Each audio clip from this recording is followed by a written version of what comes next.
반갑습니다. 반갑습니다가 아멘 할 건 아닌데 제가 자료를 좀 찾아보니까 지난 2018년도에 여러분들이 임직식을 하셨더라고요. 맞죠? 그리고 임직식 한지 3년이 지났는데 또 8분의 권사님을 또 임직하게 된 거예요. 짧은 기간이지만 하나님께서 선하게 참된 교회 가운데 일하셨던 것들에 대해서 제가 먼저 하나님께 영광을 돌려요. 그리고 또 지난 3년 동안 목사님이 이 8분을 세우기 위해서 얼마나 뒤에서 수고하고 눈물을 흘리고 땀 흘렸을까 생각하니까 그냥 제가 참 마음 가운데 고맙더라고요. 그래서 저희 지방회를 대표해서 우리 최한 목사님께 어디 있는지 봐야지, 수고했다고 애썼다고 제가 감사의 말씀을 드립니다. 오늘 임직 맞으신 분들, 그리고 또 그 임직을 축하하기 위해서 오신 여러분들께 이 사마리아인의 비유로 또 은혜와 또 말씀을 나누고자 합니다. 이 사마리아인의 비유를 보면 그 사마리아인 앞에 형용사가 하나 붙죠. 그게 뭐예요? 선한. 그런데 여러분 본문을 쭉 읽어가다 보면 사마리아인이 선하다라고 아무도 얘기하지 않아요. 또 반대로 사마리아인과 함께 등장하는 3명의 사람들이 나오죠. 제사장, 레위인, 그리고 강도 만난 자. 통틀어서 누가 악하다, 누가 잘못했다라고 하는 잘잘못을 따지지 않아요. 그러면 이 선한 사마리아인의 비유라고 하는 이 부제가 소제목에 붙은 것은 정말 훨씬 이후의 이야기예요. 맨 처음에 초창기에 복음서가 쓰여졌던 것이 파피루스 안에 기록이 되는데 정사각형의 파피루스 20장을 붙여서 두루마기 하나로 만드는 거예요. 워낙 방대한 내용을 조그만 데다 쓰다 보니까 정말 오밀조밀하게 기록을 했어요. 그러니까 헬러 같은 경우에는 소문자도 기록하지 못하고 전부 대문자로, 시간이 지나면 그마저도 잘 보이지 않고, 히브리어는 모음이 없으니까 자음만, 그러니까 열악한 환경 가운데에서 열악하게 적어 놓으니까 그 내용 자체를 구분해서 읽는다라는 것이 쉬운 일이 아니었었어요. 오늘 율법사가 나오죠. 그 율법사가 서기관이라고도 불리는데 그 일을 한 거예요. 그것을 편집하거나 필사하거나, 그래서 그것을 해석하는 그 일들이 보통의 사람은 할 수가 없었고요. 그것을 위해서 정규적으로 교육도 받고 그래야만 됐었어요. 그런데 후기에 우리가 알고 있는 장절을 구분한 것이 기원 후 5, 6세기경이에요. 그리고 훨씬 뒤에 어떤 한 사람이 이 본문을 기록하다가 이제 장절을 따지고 또 동그라미로 문단을 나누는데 이 내용을 어떻게 함축할까 고민하다가 제목을 붙인 거예요. 선한 사마리아인의 비유. 그런데 아이러니한 것은요, 여러분들이 이 본문을 선한 사마리아인이라고 이해하는 순간 우리는 이 본문이 말하고자 하는 핵심에서 벗어나게 돼요. 이 본문에서 이야기하고 있는 것은 선한 사마리아인이 강도 만난 자를 도와서 그가 참 좋은 일을 했어가 아니에요. 이 비유의 시작은 율법사가 질문한 질문에서 시작이 되어져요. 25절에 이렇게 얘기해요. 어떤 율법사가 일어나 예수를 시험하여 가로되 선생님, 내가 무엇을 하여야 영생을 얻겠습니까? 라고 질문한 거예요. 그러니까 예수님께서 이 비유를 하신 이유는 뭐냐 하면 이 율법사가 질문한 영생에 답하기 위한 것이에요. 해석도 질문도 시작도 그렇기 때문에 결론도 무엇으로 끝나야 되냐 하면 이 문제가 영생의 문제로 끝이 나야 되는 거예요. 율법사가 영생의 문제를 다뤘다라는 것, 질문했다라는 것은 앞에 보면 시험했다라고 되어 있는데 정말 몰랐기 때문에 예수님께 물어본 게 아니죠. 율법사들이, 이 당시 율법사들은 대개 바리새인 지파에서 율법사가 되는데 율법을 철저하게 준수했던 사람이잖아요. 그러니까 율법이 말했던 규정, 모세의 오경, 토라를 열심히 지켰던 사람들이에요. 그러니까 율법에서 말했었던 것에 조금도 어긋나거나 또 모자라지 않는, 최선을 다해서 그렇게 하려고 애썼던 사람들이에요. 그런데 모든 사람들이 다 그렇게 할 수가 없으니까 영생을 모세의 율법을 지킴으로 얻고 이해한다고 따르는 다른 사람들을 위해서 어떤 길을 하나 또 열어놓느냐 하면 율법을 지키기에 조금 부족한 사람들에게 선한 행실, 선한 행동, 사람들을 도와주는 선한 일들을 더해서 그것이 영생이라고 하는 개념, 구원 얻는다라고 하는 개념으로 이해한 것이에요. 오늘 율법사가 이해했었던 그 영생의 문제에 대해서 오늘 본문에는 없지만 요한복음에서 말하는 영생의 개념을 갖다 붙여야 오늘 우리가 결론에 이르를 수 있기 때문에 잠깐 말씀을 드려요. 영생은 그 영어로 보면 eternal life라고 되어 있잖아요. 그런데 그 헬라 성경에 보면 조에 아이오니오스예요. 이 뜻이 무엇이냐 하면 시작도 끝도 없이 이어지는 영원한 생명이에요. 조에라는 것이 헬라어에는 생명이라는 단어가 두 단어가 있어요. 바이오스는 우리가 70년 80년 되면 죽는 이 몸이고 조에는 영원한 생명이에요. 그런데 그 우리가 알고 있는 기본적인 상식으로 영생은 우리가 죽어서 가는 것이라고 생각을 하지만 영생의 뜻이 시작도 끝도 없이 이어지는 영원한 생명이거든요. 그러니까 우리가 예수를 믿고 구원을 받았다라고 하면 구원받은 순간에 이미 영생이 시작된 것이에요. 영생이 내가 죽고 난 다음에 하늘나라 가서 갑자기 주어지는 게 아니라 내가 오늘 예수를 그리스도로 주로 고백하고 인정하고 내 마음 가운데 받아들이는 순간 무엇이 내 삶 가운데 따르는 거냐 하면 영원한 생명이 내게 이미 시작돼 있어요. 그래서 예수님이 하나님 나라가 지금 임했다라고 하는 거예요. 지금 이곳에. 이것이 예수님이 제자들에게 가르쳐줬던 영생의 개념이에요. 오늘 예수님께서 그 영생을 설명한 거예요.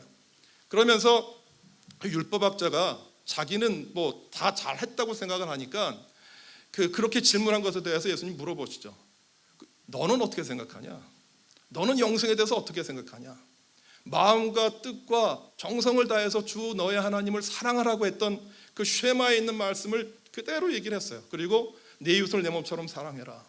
그러니까 율법사가 그렇게 대답했다라는 것은 이미 영생에 대해서 구원에 대해서 이미 알고 있고 이해했다라고 하는 그런 개념 가운데서 행해요. 예수님께서 그렇게 대답한 걸 보면서 잘했다. 너 참 잘한다. 그대로 행해라. 그럼 너 살 것이야. 이것으로 문제가 종결되고 답변이 끝난 줄 알았는데 율법사가 한 가지 질문을 더 해요. 자기를 옳게 보이려고. 어떤 뜻이냐 하면 자기는 하나님을 사랑하고 이웃을 사랑했다라고 하는 거죠. 내가 내 주변에 있는 이웃들을 사랑하고 지금까지 섬겼다. 그 행위를 옳게 보이려고 예수님께 물어봐요. 나의 이웃이 누구입니까? 나의 이웃이 누구입니까? 네가 사랑했다. 내가 지금까지 사랑했다라고 예수에게 했었던 그 이웃이 누구입니까? 라고 물어본 거예요. 내가 이미 잘했다라고 칭찬 듣고 확답받기 위한 것이에요. 어떤 식으로 생각을 해보면 율법학자가 볼 때 예수님은 율법을 지키지 않는 자였어요. 안식일도 지키지 않았었고 뭐 금식과 여러 가지 일주일에 2번 금식하는 바리새인들과 비교해 볼 때 예수님 금식하지 않았거든요. 안식일 날 음식도 비벼 먹고. 그러니까 어떻게 보면 영생에 대해서 물어보는 것처럼 보이지만 예수의 행동과 예수의 행실에 대해서 비난하고 비판하는 행동이었었거든요. 그러한 율법학자에게 네가 지금까지 사랑했다라고 하는 이웃 사랑이 어떤 것인지를 폭로시켜주는 비유예요. 우리가 잘 아는 대로 제사장이 등장, 뭐 강도 만나자가 등장하잖아요. 그런데 예루살렘은 해발 700m예요. 그리고 여리고는 해수면 231m예요. 표고차가 거진 1000m가 이르는데 이 길이 34km라는 굉장히 긴 길이에요. 물론 1000m를 이렇게 뭐 계속해서 이렇게 내려가지는 않겠지만 여리고 가까워서는 평지겠지만 예루살렘이 시작해서 갑자기 이 경사가 가파라지는 곳에는 그 도둑대가 출몰하는 지역이었어요. 그래서 피의 길이라고도 불렀는데 이 길은 대개 혼자 가지 않았어요. 여러 사람이 함께 가는 거예요. 그리고 도둑들이 지능이 날로 더 악랄해지니까 여행자들이 될 수 있으면 그 길을 빨리 지나가요. 그래서 그 사람들의 환심을 끌려고 아픈 사람을 거짓으로 데려다 놓고 아픈 척하고 뭐 피도 바르고 그러면 그 사람이 가다가 말 타고 내려가다가 돌보잖아요. 그때 갑자기 습격해서 공격했기 때문에 그 길을 지나가는 사람은 모두가 다 알고 있어요. 조심해야 되는 게.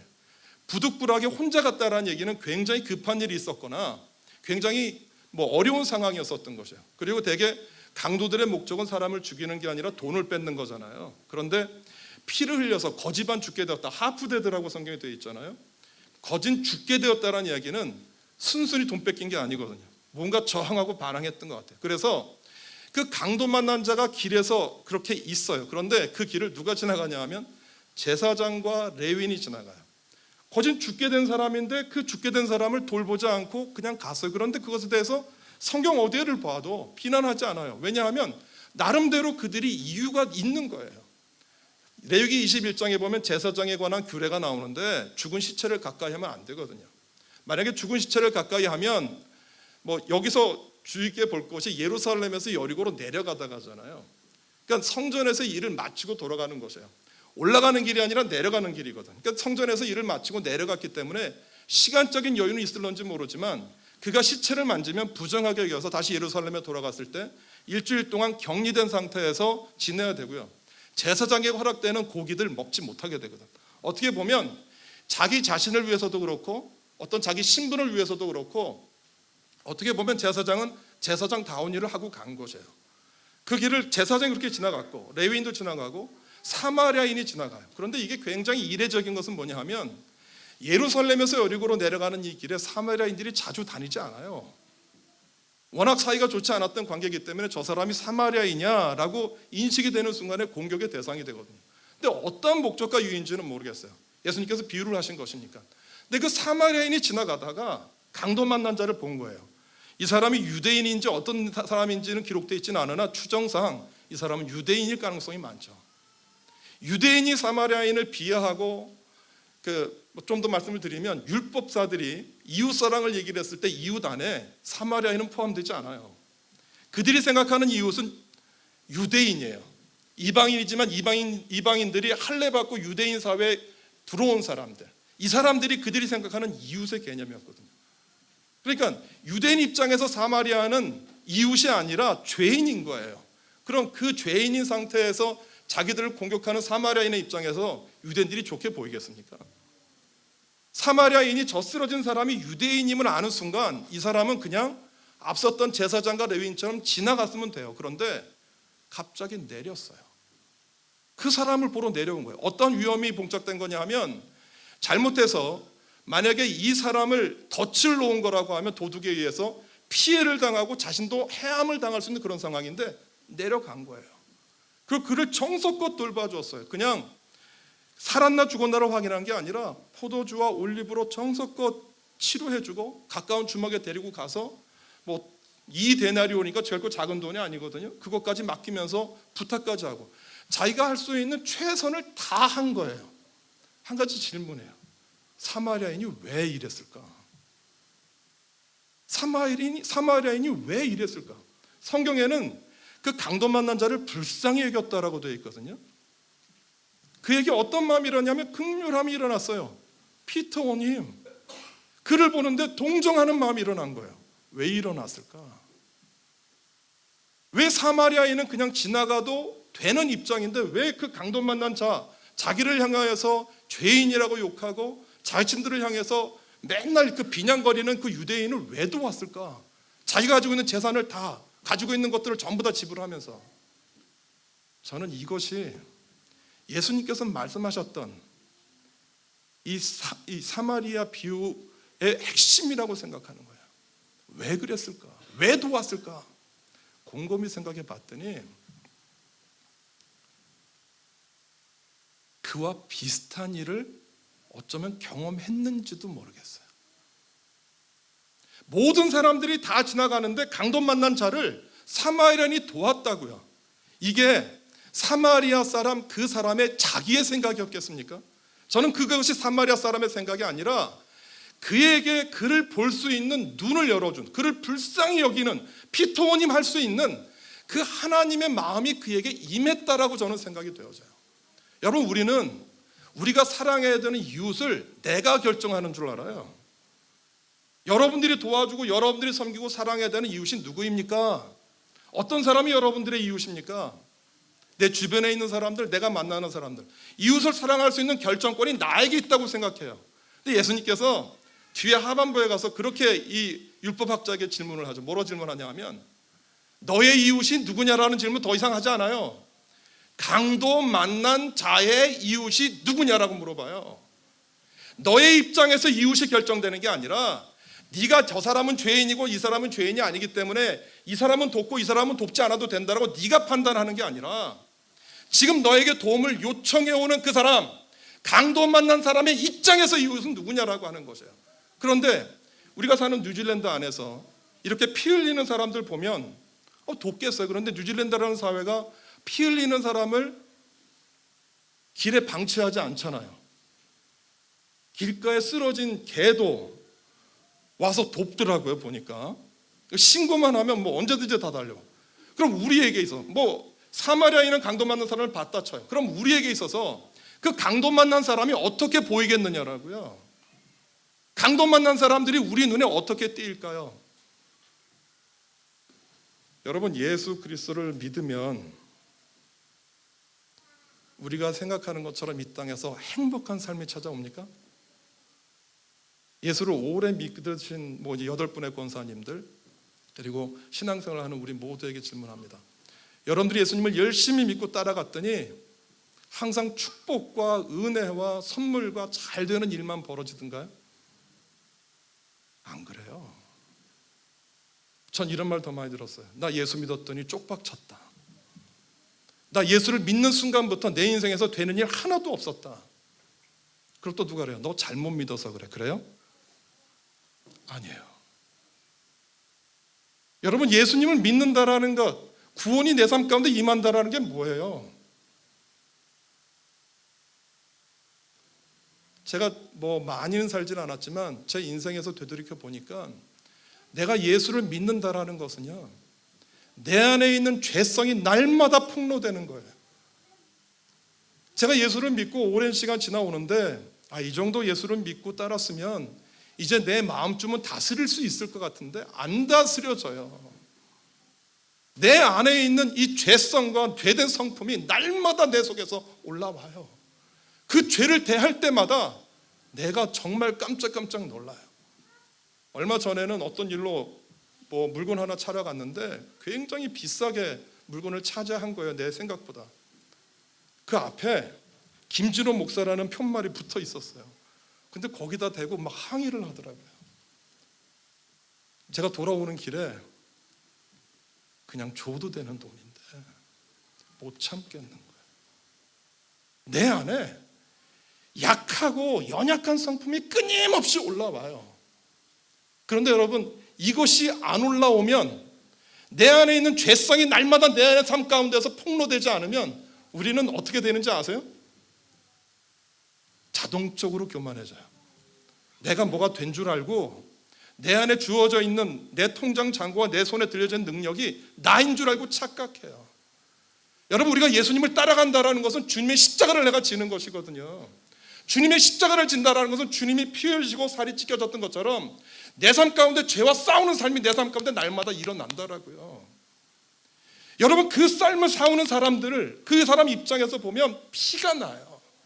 이게 겉으로 피가 나야 피가 나는 게 아니라 내 속에서 참담한 나와의 갈등과 고민들, 여러분, 그 고민들을 통해서 주님이 만나지잖아요. 제가 어느 날 하루는 그런 생각해 봤어요. 내가 하나님이라면 이 땅에서 기도하는 모든 기독교인의 기도를 다 들어주고 싶을 것 같아요. 그런데 그 사람들의 모든 기도를 들어주면 어떤 세상이 되어버릴까? 어떤 세상이 되어버릴까요? 주님이 원하시는 게 뭔지 아세요? 여러분들에게 정말로? 여러분들이 자손 만대가 축복을 받는 것도 그것도 하나님의 큰 뜻이지만 주님이 정말로 원하는 것은 너와 내가 하나가 되는 것이거든요. 예수님이 그거 위해서 십자가 지셨고 이 땅에 오셨거든요. 근데 주님과 우리가 하나 되려고 하는데 무엇이 가로막느냐 하면 내 안에 있는 죄성이에요. 죄된 성품이라. 이 죄성과 죄된 성품이 주님과 하나 되는 것을 막아요. 그런데 이것이 언제 내게 고통스러우냐 하면 내 인생과 삶 가운데 고난과 어려움이 다가올 때마다 나를 보는 거예요. 여러분들 인생을 되돌아보세요. 내가 언제 주님을 찾았는지, 내가 언제 주님 앞에 가까이 나아갔는지, 내가 언제 주님의 십자가를 붙잡았는지. 내 삶 가운데 어려움이 찾아왔을 때거든요. 그래서 내가 주님을 닮아간다는 건 뭐냐면 내 인생 가운데 고난이 끊임없이 찾아오는 것이에요. 혹시 예배드리는 여러분들 가운데 정말 힘들고 어려운 가정의 어려움, 자녀의 어려움, 사업의 어려움, 경제적인 어려움이 있다라고 하면 내가 예수를 잘못 믿어서 그런 거 아니야? 아니에요. 잘 믿으시는 거예요. 그것을 통해서 내가 주님께 나아가는 것이거든요. 근데 이 사람들이 보여야죠. 교회에선 그래도 체면이 있잖아요. 내가 이렇게 속이 무너지고 내 마음이 이렇게 답답한 거를 보이고 싶지 않잖아요. 숨기거든요. 그런데 내가 주님을 따라가려고 하는, 주님과 하나 되려고 하는 그 간절함이 내 안에 있으면 피 흘리는 그 사람이 보여요. 그 사람이 나타난다라고요.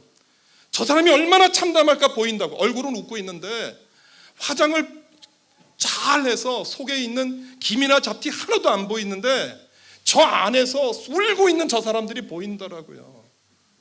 여러분, 그 사람들에게 찾아가는 거예요. 보여야 찾아가죠. 우는 사람, 피 흘리는 사람이 보여야 그 사람들 앞에 다가갈 거 아니에요. 보여야죠. 삭개오, 누가복음 19장에 보면 삭개오의 이야기가 나와요. 삭개오가 올라간 곳이 돌 무화과 나무예요. 또 어떤 성경에 보면 뽕나무라고 되어 있는데 그 시카모어 피그트리라고 하는 것이 뭐 여러 가지로 해석이 되는데 정확하게 얘기하면 돌 무화과 나무예요. 유대 사회에는 무화과 나무와 돌 무화과 나무가 있는데 무화과는 보통 3m에서 5m, 그리고 돌 무화과 나무는 5m에서 10m까지 자라요. 그런데 돌 무화과 나무가 굉장히 신기한 게 있어요. 무화과 나무는 그냥 둬도 잘 자라잖아요. 그런데 돌 무화과 나무는 이 손톱만한 열매가 열리는데요. 이 손톱만한 열매가 열릴 때 뭐 노예들이죠. 길가에 펴 있는 그 돌무화과 나무를 바늘로 이렇게 날카로운 곳으로 찔러요. 그러면 그 안에서 뭐가 빠져나오냐면 에틸렌 가스가 뽑아 나와요. 그 에틸렌 가스가 뽑아 나와야 돌무화과 나무가 자라요. 놔두면 어떻게 되냐 하면 그냥 그 상태로 그냥 자라지 못하는 나무가 되고, 또 그 벌들이 그 안에다가 유충을 낳아서 또 이렇게 자라지 못하는 나무가 돼요. 그런데 삭개오가 어디를 향해 올라가냐 하면 바로 그 돌 무화과 나무예요. 성경 우연이 하나도 없잖아요. 여리고를 너무나 잘 알고 있는 그 삭개오가 돌 무화과 나무 위에 올라갔어요. 올라갔는데 예수님이 그 삭개오를 보면서 그런 얘기를 하는 거예요. 삭개오야, 속히 내려와. Zacchaeus, come down immediately. I must stay in your house today. 나 오늘 너희 집에 갈 거야. 근데 이게 얼마나 삭개오에게 충격이었느냐 하면, 삭개오라고 하는 이름의 뜻이 순수하다예요. 퓨어예요. 근데 아무도 삭개오를 향해서 삭개오라고 부르지 않았어요. 삭개오는 죄인이었거든요. 누구나 다 아는 공인된 죄인이에요. 어딜 가나 죄인이에요. 저 사람은 죄인이기 때문에 삭개오한테 삭개오라고 부르지 않았어요. 저놈, 저 XX. 삭개오를 향하는 수많은 별명과 별칭으로 삭개오를 불렀거든요. 문제는 사람들이 자기를 향한 비난만이 문제가 아니었던 거예요. 사람들이 그렇게 부르니까 하나님 앞에서도 내가 죄인인 줄 알았던 거예요. 숨을 쉴 수가 없었어요. 내 집안에 먹을 것은 차고 넘치는데 내 마음은 공허하고 갈 데가 없는 거예요. 여러분, 그 마음으로 돌 무화과 나무 위로 올라갔다고요. 그런데 주님께서 그걸 아셨어요. 삭개오야, come down. 이 말에 삭개오가 지금까지 아무도 나를 받아주지 않았던 자기의 마음, 죄로 인해서 고민하고 고통하는데 아무도 해결할 수 없는 이 깊은 문제들을 주님께서 부르시는데 뭐라고 얘기 안 왔잖아요. 내 재산 가운데 내 절반을 가난한 자들에게 나눠주겠습니다. 그리고 내가 누구 것을 도둑질하거나 토색한 것이 있으면 4배를 갚겠습니다. 율법에 보면 도둑질한 것을 자백하면 원금의 5분의 1만 더하면 되고요.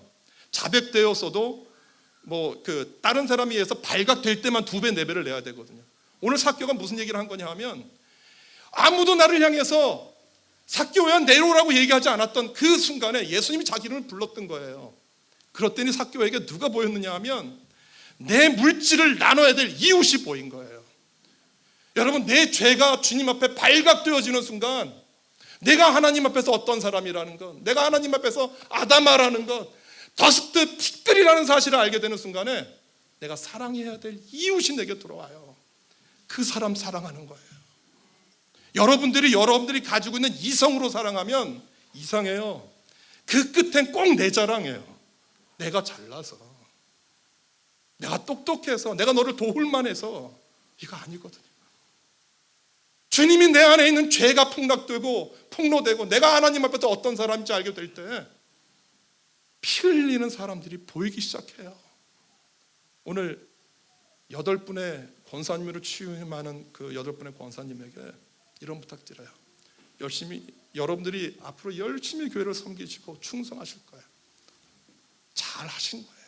그런데 한편으로 여러분들이 내가 도울 이웃들을 정하지 마시고요, 하나님께 여쭤봐야 돼요. 내가 하나님 앞에서 어떤 사람인지, 내가 이 섬기고 봉사할 수 있는 이 은혜를 주신 하나님의 그 사랑과 은혜가 어떤 것인지 아셔야 여러분들이 진정 나눌 수 있어요. 여러분들이 수고하고 사랑하시는 그 모든 헌신들의 주인이 여러분들이 되어지지 않기를 바라요. 그것은 그 일을 할 수 있도록 도와주셨던 하나님의 은혜예요. 이걸 잃어버리면 다 잃어버리는 거예요.